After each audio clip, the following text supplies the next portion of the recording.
This is what Inauguration Day usually looks like in the United States. Do you remember that? President Trump being warmly greeted by the Obamas, an exchange of gifts and hugs and kisses. That's what it usually looks like. But it is not going to look like that this year. The incoming president-elect, Joe Biden, not hearing from President Trump. Let's bring in Tim Naftali, presidential historian, on all of this. Tim, good to have you here.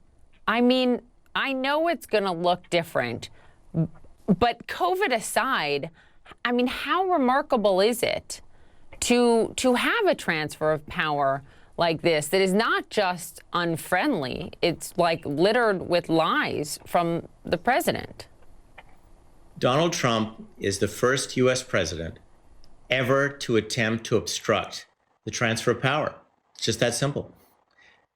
We've had presidents in the past who've not wanted to greet their successor. Some of them boycotted the inauguration, but no president before this one attempted to obstruct a transition of power. This is unprecedented.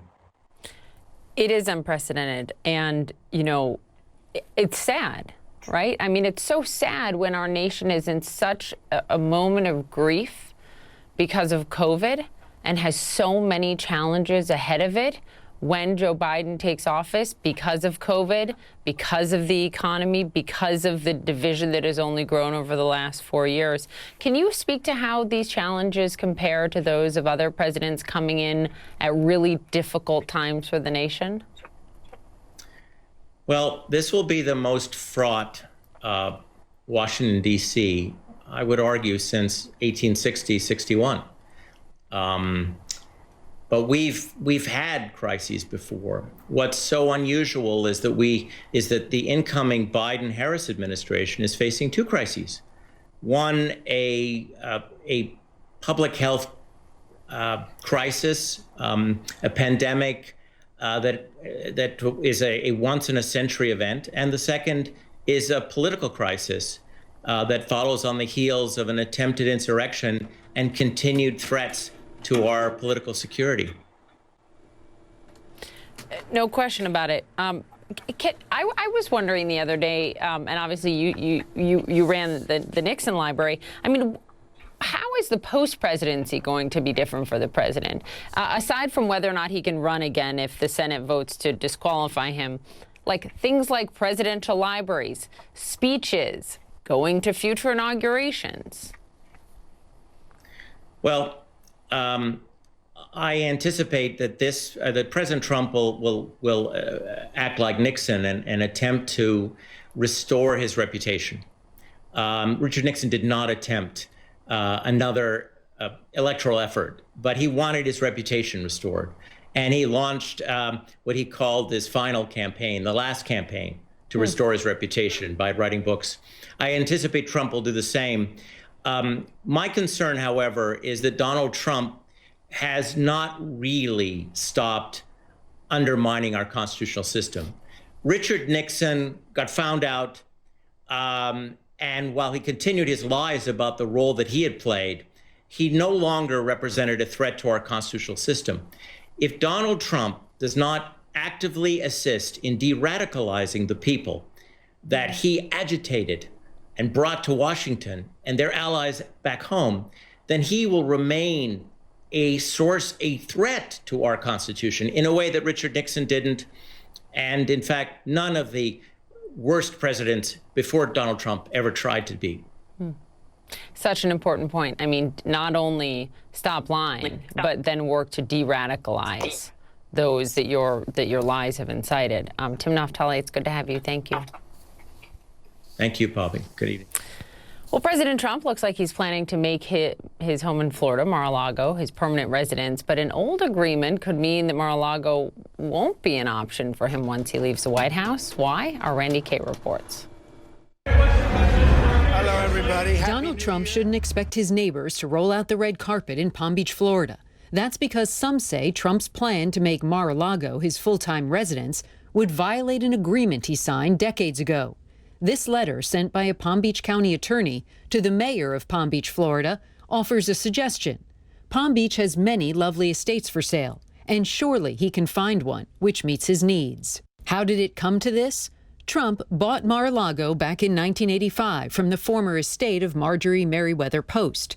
Then, in 1993, long before Donald Trump became president, he cut a deal with the town of Palm Beach. That agreement allowed Trump to convert Mar-a-Lago into a private social club, as long as members didn't spend more than an agreed amount of time there.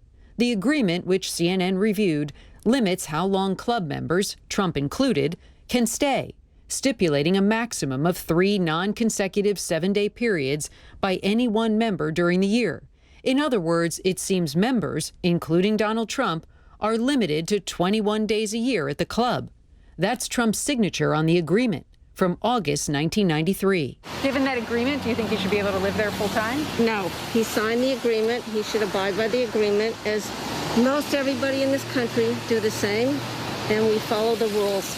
That same Palm Beach County attorney who sent a letter to the mayor said the significant tax breaks the president received for this arrangement remain in effect, as does the use agreement.